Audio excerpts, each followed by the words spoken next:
오후 예배에 나오신 여러분 모두를 축하드립니다. 우리 옆 사람에게 축하합니다 한번 해보겠습니다. 축하합니다. 뭘 축하하는 걸까요? 네, 추석을 축하하는 걸까요?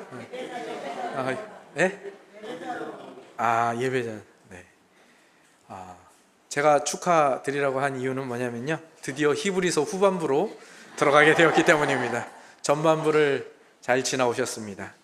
왜냐하면 이 전반부가 굉장히 좀 어려운 개념들이 많이 나왔거든요. 그래서 그 어려운 개념들, 또 그 개념들을 설명하고 이해하고 그것을 구약에서 또 가져와서 설명해야 되고 하기 때문에 조금 지루할 수 있는 부분을 잘 통과해 오셨습니다. 그래서 이제는 우리가 그 구약들이 지지하고 있는 이 예수님이 우리에게 어떤 의미가 있고 또 어떤 것을 우리가 예수님을 통해서 받고 있는지, 그리고 그것을 어떻게 하면 더 내 것으로 잘 누려갈 것인지, 그런 것들을 또 생각하며 함께 고민하며 이 후반부를 함께 했으면 좋겠습니다. 오늘 본문이 어떻게 시작하시는지를 보면 좋겠습니다. 전반부와 후반부를 가르는 그런 말이 나오는데요, 우리 8장 1절을 같이 한번 읽어볼까요? 시작. 지금 우리가 하는 말의 요점은, 거기까지입니다. 지금 우리가 하는 말의 요점은, 이게 무슨 말입니까?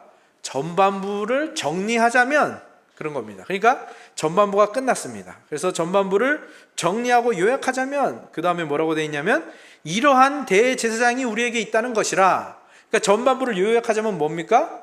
하나님께서 우리에게 새로운 대제사장을 주셨다. 이것이 얼마나 복된 소식인가? 그것을 전반부에서 말했다는 겁니다. 모든 구약, 옛적부터 하나님이 선지자를 통해서 모든 율법과 여러 가지 모양으로 여러 가지 방법으로 하셨던 그 말씀들의 성취가 바로 이 예수 그리스도 새로운 대제사장이다 라고 말하고 있는 거죠. 그래서 1장에서 그렇게 나오지 않습니까? 옛적의 선지자를 통하여 여러 부분과 여러 모양으로 우리 조상들에게 말씀하셨던 그 분이 이제는 이 모든 날 마지막에는 2절에서 아들을 통하여 한다라고 했던 것이 바로 이 히브리서 전체의 주제를 말해주는 거죠.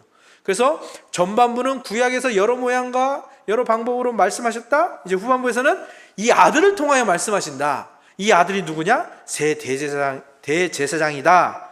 그 이 새 대제사장이야말로 우리에게 가장 복된 소식이다. 왜냐하면 그분이 바로 하나님과 우리 사이에 더 좋은, 이보다 더 좋을 수 없는 중보자이시기 때문이다 라고 말하고 있는 것입니다.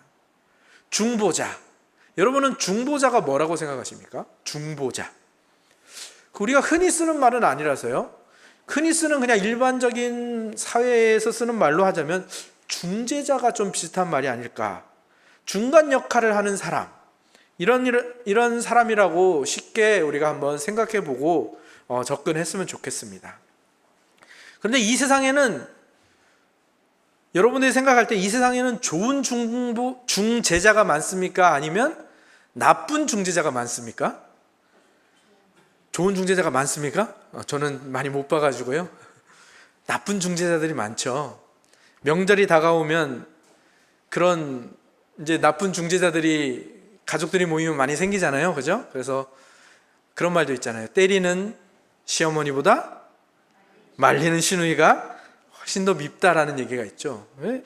중재자의 역할을 안 하고 뭐 하는 겁니까? 중간에서 엄청 깐족, 이간질 이렇게 하는 사람들이 우리 주변에 참 많죠. 중간 역할을 잘 못하는 사람들이 훨씬 많습니다. 그리고 이게 사실은 우리의 본능에 가깝죠. 왜냐하면 우리는 어떻게든 내가 더 인정받고 어떻게든 내가 더 사랑받기 위해서 이 중재자 역할을 잘 못합니다.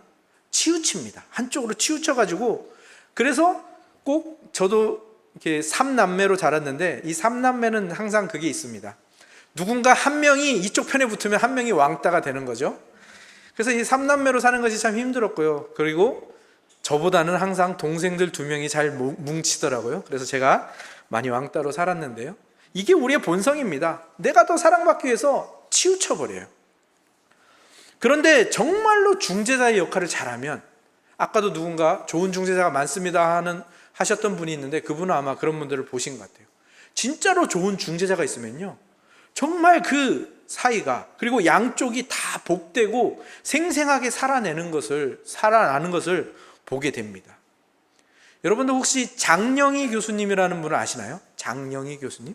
돌아가신 분이신데요.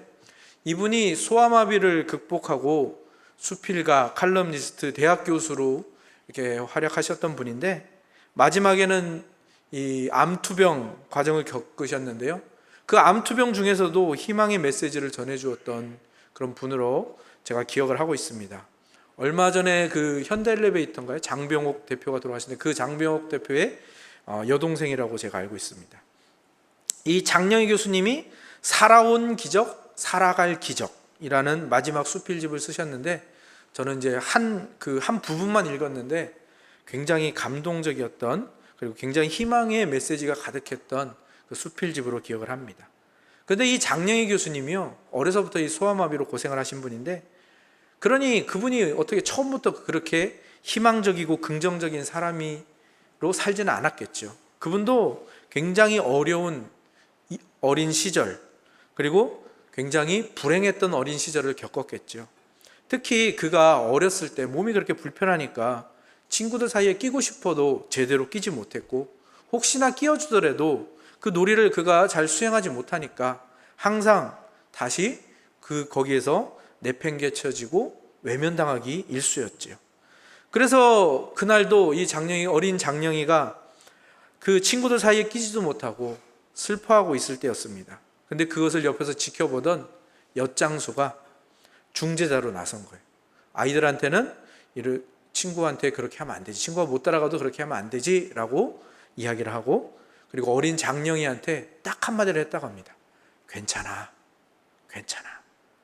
근데 그 괜찮아라는 한마디가 이 장영희 교수의 인생을 바꿔놓은 거예요. 그래서 그때부터 이 장영희 교수는 희망을 가지고 희망 전도자로 살 수가 있었고요.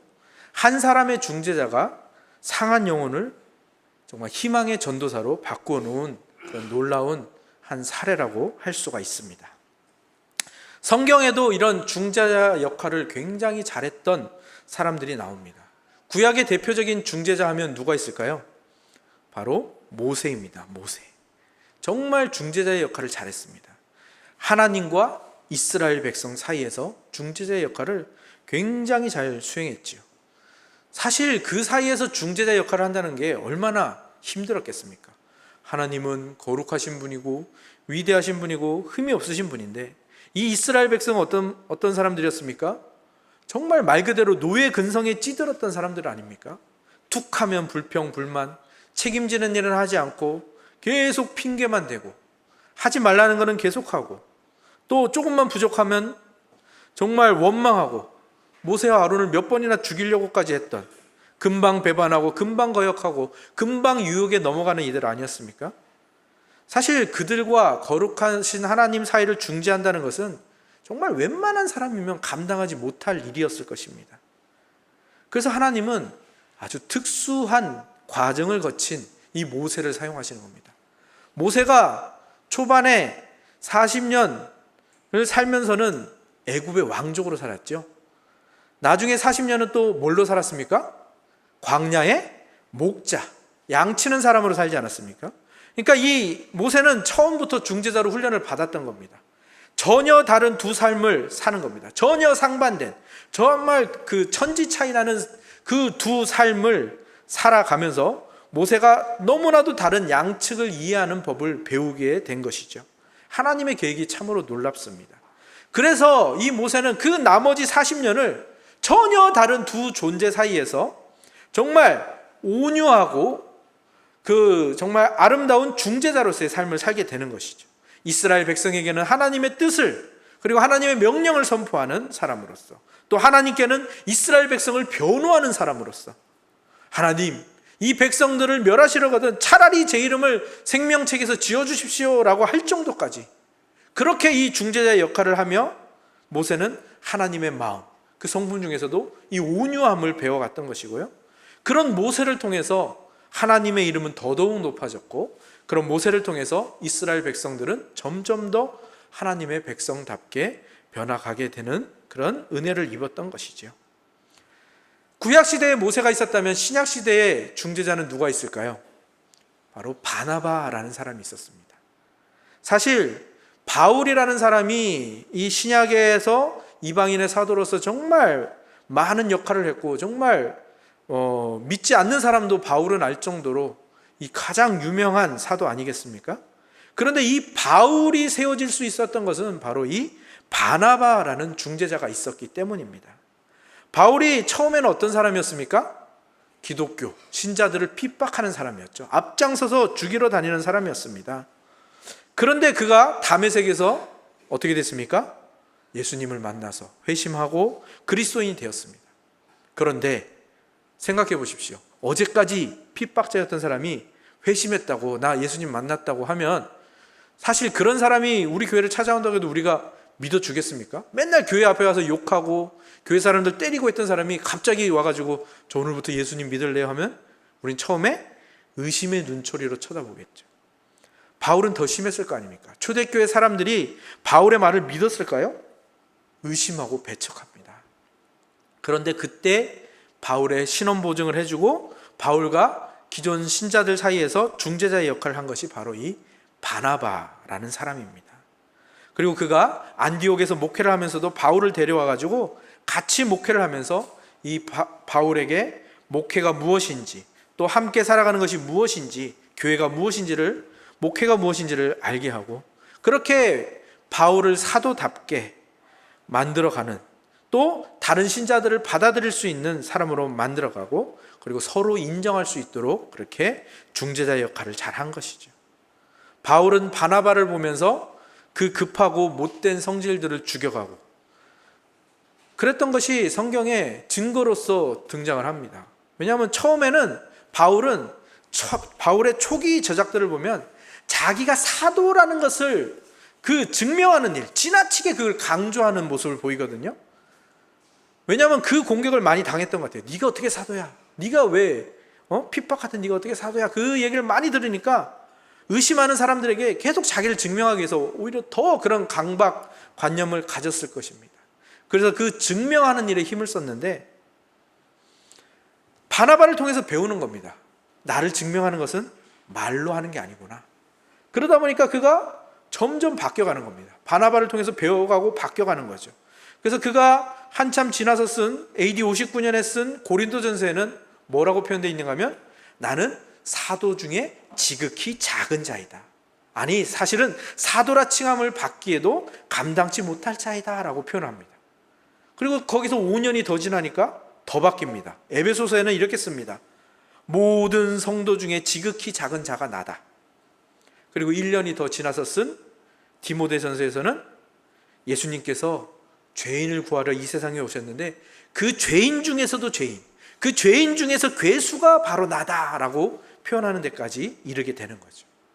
그러니까 한 명의 좋은 중재자가 얼마나 그 좋은 선한 영향력을 끼치고 이러한 하나님의 그 훌륭한 인물들을 만들어내는가, 하나님의 백성을 만들어내는가, 그리고 그것이 지금까지도 우리에게 전해지고 그 영향력을 미치고 있다는 것이 이 중재자, 이 중보자의 역할이 얼마나 위대한 것인가를 우리가 알 수 있는 것이죠. 그런데 어떻습니까? 그 좋은, 그 훌륭한 온유의 중보자인 모세, 그가 지금 우리 곁에 있나요, 없나요? 없습니다. 그 좋은, 그 훌륭한 위로의 중보자 바나바, 지금 우리 곁에 있나요, 없나요? 없죠. 이것이 바로 인간 중보자의 한계인 것입니다. 그들이 좋은 중재자였던 것은 확실하지만 그들에게는 어쩔 수 없는 한계가 있는 겁니다. 인간이라는 존재, 연약함, 죽음을 이기지 못하는 이러한 한계들로 인해서 우리에게 그 선하고 복된 영향력을 끝까지 우리에게 줄 수가 없는 것이죠. 그래서 하나님께서는 우리에게 이 한계가 없는 영원한 더 좋은 중보자를 주기를 원하신 것이고, 그것이 바로 우리에게 오신 예수 그리스도, 우리의 새 대제사장 예수 그리스도라는 것입니다. 그것을 이끌어내고 그것을 설명하기 위한 히브리서의 전반부였고요.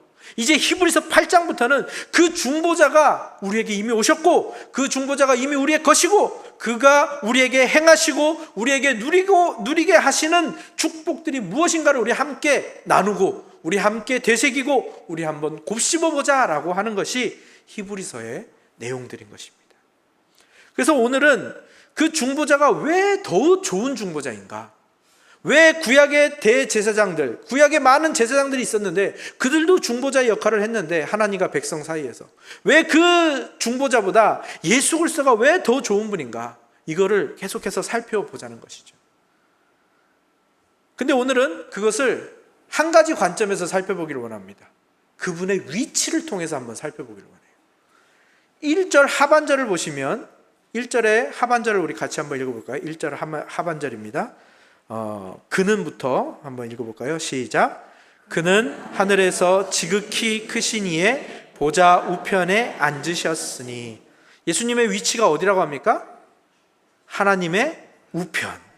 하나님의 우편에 앉아 계신 이 예수 그리스도의 우편, 예수 그리스도의 위치, 하나님의 우편에 앉아 계시는 것이 무엇을 의미하는 걸까요? 하나님의 보좌가 있습니다. 그 우편에 앉아 계신 분은 누구일까요? 그분 또한 하나님이신 겁니다. 그죠? 그래서 1차적으로 이 예수 그리스도의 이 중보자의 위치는 그 중보자가 인간이 아니라 하나님이시라는 것을 말해주고 있는 겁니다. 이것이 가장 극적으로 드러난 것이 어딘가 하면, 예수님이 이제 잡히셔가지고 그 당시 대제사장인 가야바와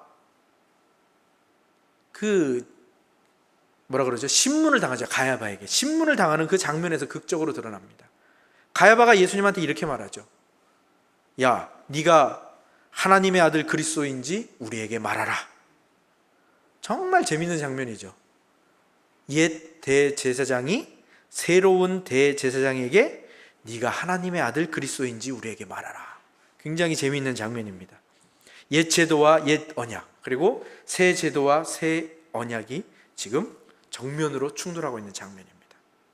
사실은 이 옛 대제사장은 뭡니까? 사실은 이 새로운 대제사장을 가리키는 화살표이고 표지판이고 손가락인데, 그가 이 손가락으로 그 표지판으로, 화살표로 실물을 공격하기 시작한 거죠. 그래서 어쩌면 히브리서 표현대로 하면 이렇게 물어보는 것이겠죠. 야, 네가 정말 성경이 더 말하는 더 좋은 중보자가 너냐라고 물어보는 것이죠. 이때 예수님이 가야바에게 이렇게 대답하십니다. 네가 말하였느니라. 네가 말한 게 맞다. 그러나 내가 너희에게 이르노니 이후에 인자가 권능의 우편에 앉아 있는 것과 하늘 구름을 타고 오는 것을 너희가 보리라. 근데 네가 생각하는 것처럼 그 정도가 아니라 이 중보자는 하나님 그 자신이다라고 말하는 것이고요. 옛 대제사장인 옛 중보자인 네가 결코 넘지 못할 그 한계를 넘어 지금 이 자리에 와 있는 새로운, 그리고 더 좋은 중보자이다. 하나님이신 중보자이다 라고 선포를 하시는 겁니다. 그러니 우리가 지금 우리 옆에 모세와 같은 그 온유의 중보자가 없다고 슬퍼할 이유가 없습니다. 우리 곁에 위로의 중보자 바나바가 없다고 절망할 필요도 없는 것입니다. 왜요? 우리에게는 그보다 훨씬 더 좋은 중보자이신, 영원하신 하나님이신 중보자 예수 그리스도가 늘 우리와 함께 계신다라는 것입니다. 이 예수님은요, 정말 영원하시고 전능하시고 불변하시고 이런 분이 우리의 중보자라는 것이 정말 우리에게 놀라운 복이라는 것이죠. 하나님이시면서 동시에 사람이신 중보자 예수 그리스도, 하나님이면서 사람이시다. 이 사실이 주는 위로가 굉장히 정말 대단한 것입니다. 예수님은 지금 이 두 존재를 다 아우르고 있는 것이죠. 그러니까 가장 완벽한 하나님과 우리 사이의 중보자가 되실 수 있는 것 아니겠습니까? 그래서 이거를 동시에 두 위치에 계신다라고 표현을 하기도 합니다. 하나님 우편, 가장 높으신 하나님 우편에 앉아 계시면서 동시에 가장 낮은 우리 곁에 계시는 거죠. 예수님은 동시에 이 두 위치에 계시면서 이 두 존재를, 이 양측을 다 아우르시는 분이라는 겁니다. 이 두 위치가 우리에게 늘 큰 위로와 큰 힘이 되는 것입니다. 왜요? 그분이 우리와 함께 하시기에 우리는 불안해하지 않아도 되고 두려워하지 않아도 되고 무서워하지 않아도 됩니다. 그 하나님이신 그분이 우리와 함께 계시니, 동시에 그분이 하나님 우편에 계신다라는 것이 무엇을 뜻하는 겁니까? 우리의 미래를 보장해 주는 것 아닙니까? 그죠? 우리의 현재뿐만 아니라 우리의 미래를 보장해 주시는 겁니다. 하나님 우편에 계시면서 늘 하나님 앞에서 우리를 변호하십니다. 우리를 위해서 기도하십니다. 우리를 위해서 중보하십니다. 그리고 그분이 지금 부활하신 육체를 입고 하나님과 함께 계신다는 그 사실이 우리의 미래를 보여줍니다. 우리도 그렇게 부활한 육체를 입고 하나님 앞에 설 것을 예수님께서 미리 보여주고 계시는 것이기 때문이죠. 그러니까 예수님을 영접한다, 예수님을 나의 구주로 받아들인다, 나의 주인으로 모신다라는 것은 이 예수 그리스도의 두 가지 위치를 모두 받아들이고 두 위치의 예수님을 우리 인생의 주인으로 모시는 것을 뜻하는 겁니다. 하늘에 계신, 하나님 우편에 계신 우리의 좋은 중보자로서 예수 그리스도를 받아들이고, 또 우리 인생의 주인으로서 우리 안에 계시며 우리 곁에 계시는 그 예수님을 받아들이는 것, 우리는 이 두 가지를 동시에 받아들일 줄 알아야 합니다. 그것이 우리의 복된 존재의 증거들이기 때문입니다. 우리가 복된 존재라는 것은 우리가 뭐 바뀌었다, 우리가 뭐 예수를 믿었다, 그게 중요한 게 아니라 우리의 주인이 하늘에 계시면서 동시에 우리와 함께 계시는 이 예수님이 우리 인생의 주인이라는 거, 이 영원하신 하나님이신 그분이 우리 인생의 주인이라는 거, 그게 우리의 복됨이거든요. 그것을 믿으시고 그것을 받아들이시고 그것을 살아내는 것이 신앙인 것입니다. 우리가 수련회 때 주제로 삼았던 말씀이 무엇이었죠? 골로새서 3장 23절, 무슨 일을 하든지 마음을 다하여 죽게 하듯 하고 사람에게 하듯 하지 말라. 죽게 하듯 하라. 사실 이 말씀도요, 명령처럼 들리잖아요. 명령이 아닙니다. 우리가 그런 존재라는 거죠. 생각해 보십시오. 그 하나님이신 예수님이 내 안에 계십니다. 그러니까 내가 뭘 할 때, 무슨 일을 할 때 나는 언제나 혼자 하는 것이 아닙니다. 주님과 함께 있는 거예요. 함께 하는 겁니다. 그렇기 때문에 우리는 모든 일을 할 때 사실은 죽게 하듯 할 수밖에 없는 존재인 겁니다. 그리고 누구를 만나든지 주를 대하듯 할 수밖에 없는 이유는 뭡니까?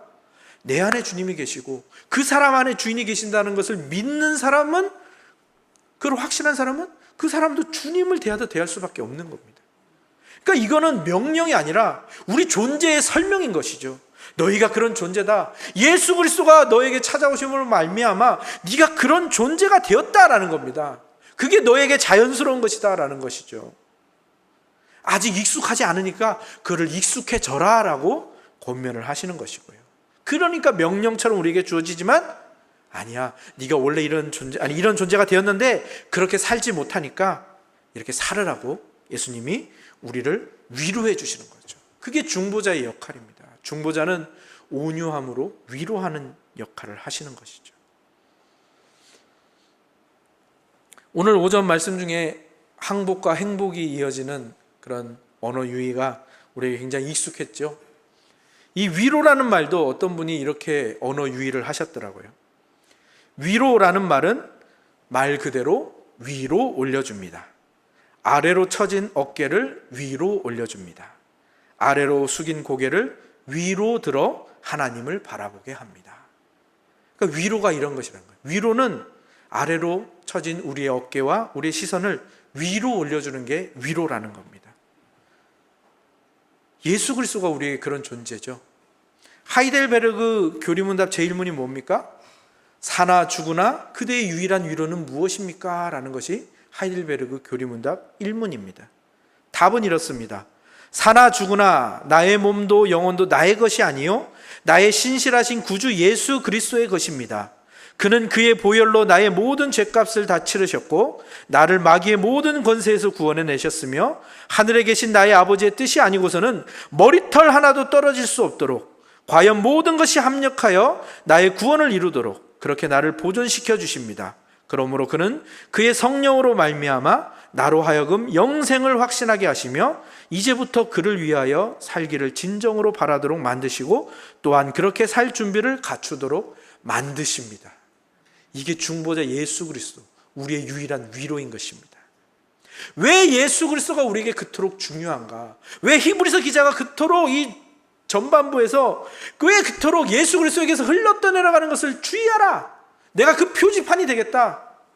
너희도 그 표지판이 되라. 예수 그리스도에게서 흘러떠내려가는 것은 정말 불행한 일이다. 그 말이 주는 무게를 오늘 이 말씀을 통해서 여러분들이 다시 한번 간직하셨으면 좋겠습니다. 우리의 유일한 위로, 우리의 처진 어깨를 위로 올려주고 아래로 숙인 우리의 고개를 위로 들어 하나님을 바라보게 하시는 그분이 하나님 우편과 내 안이라는 두 가지 위치에서 가장 좋은, 더 좋은 중보자로 영원히 나와 함께 하신다는 것, 이것만 제대로 이해해도요 우리의 삶이 달라집니다. 우리의 현실이 달라지는 거죠. 이걸 알아야 항복으로 나아갈 수 있는 거죠. 이걸 모르니까, 이런 분이 주인이 되는 게 위로고 행복이라는 걸 모르니까 항복하지 못하는 것이겠죠. 그래서 이 우리의 위로이신 더 좋은 중보자 예수 그리스도에 대한 이해가 있는 사람만이 자신의 현재의 연약함을 인정할 수 있습니다. 그리고 자신의 연약함을 인정할 줄 아는 사람만이 상대방의 연약함도 받아들일 수가 있는 겁니다. 그리고 그런 삶을 살아갈 때, 그런 삶과 태도가 자연스럽게 예수님을 가리키는 표지판이 되는 겁니다. 나 예수님 가리키고 있어 라고 말하는 게 예수님을 가리키는 화살표가 아닙니다. 내가 나의 연약함을 인정하고, 하지만 예수님이 주인이시니, 예수님이 나의 중보자시니 난 여기서 포기하지 않겠어. 그리고 너의 연약함이 있지만 나의 주인이시고 너의 주인이신 예수님이 영원하시고 완벽하신 분이니까 나도 너를 포기하지 않겠어. 이것이 예수 그리스도를 가리키는 표지판인 것입니다. 그리고 그런 나의 삶을 통해서 다른 사람들이 드디어 그의 시선을 위로 들어서 하나님을 바라보게 되는 것이죠. 그것이 자연스러운 전도 아니겠습니까? 예수님이 우리 인생에 찾아오신 것과 그렇지 않은 것의 차이는 너무나도 큰 것이죠. 요즘 제가 시를 많이 소개해드리지 않습니까? 제가 그런 나이가 된 것 같습니다. 시를 읽으면 괜히 가슴이 뛸 때가 있고, 시를 읽으면서 생각에 많이 빠지게 되고, 시를 읽으면서 설교가 생각이 나고, 그런 나이가 된 것 같습니다. 마종기 시인이라는 사람이 있습니다. 마종기라는 시인이 있는데 그가 알래스카 시편 1이라는 시를 썼는데요. 오늘 설교와 맥락을 같이 하는 것 같아서 제가 좀 읽어드리려고 합니다. 잠시 들어보시기 바랍니다. 네가 올 때까지는 물소리밖에 없었다. 높은 빙산이 녹아 흐르는 연두빛 물소리밖에 없었다. 네가 오고 나서야 비로소 분홍빛에 밝고 진한 잡초꽃들이 산과 고를 덮으면서 피어났다. 그리고 바람이 늦게 도착했다. 분홍꽃들이 바람과 춤추고 가문비 나무들은 그늘 쪽에 서서 장단에 맞추어 몸을 흔들었다. 왁자하던 꽃들이 잠잠해지자 저녁이 왔다. 정말이다. 네가 여기 올 때까지는 물소리밖에 없었다. 세상에서 움직이는 그것은 물소리밖에 없었다. 당신은 머리를 잠시 들어 주위를 살폈을 뿐이라고 하지만 당신이 와서야 파란 하늘이 생겼다. 정말이다. 지난날의 솜덩어리들, 하늘 밑에 구름도 생겼다. 잡초꽃들이 고개 한번 숙인 것 같은데 양쪽으로 분홍빛 길이 만들어졌다. 저 높은 끝에서 여기까지 오는 길, 누구도 걸어보지 않은 길로 당신이 화해를 하자며 다가왔다. 정말이다. 잡은 당신의 손이 따뜻하고 편안하게 느껴졌다. 내가 걸어가야 할 남은 길이 옛날같이 다정하고 확실하게 보였다. 그가 찾아오자 분홍빛 꽃이 피었다라는 이 내용들, 예수님이 찾아오기 전에는 우리 인생에는 아무것도 없습니다. 혼란만이 가득할 뿐이고요, 죽음만 있었고요, 비참함만 있었습니다. 그러나 더 좋은 중보자 예수 그리스도가 우리 인생에 찾아옴으로 말미암아 행복이 생겼고 분홍빛 인생이 시작이 된 것이죠. 더 좋은 약속, 구약이 말했던 더 좋은 약속, 그리고 구약이 가리키고 있는 더 좋은 중보자 예수 그리스도, 그 예수님을 만나기 전에 저와 여러분의 인생은 아무것도 아니었습니다. 그러나 그 예수님이 우리 인생에 찾아오시자 우리 인생에 분홍빛의 꽃이 핀 것이죠. 그 놀라운 복을 받은 우리 모두가 서로에게는 죽게 하듯 하며 또 서로에게 온유함으로 위로가 되어주고 또 다른 누군가의 여러분으로 인해 다른 이들의 인생에 분홍꽃이 피도록 도와주는 그러한 복된 인생을 살아가시는 우리 공동체가 되시기를 주님의 이름으로 축복합니다. 아멘. 기도하겠습니다.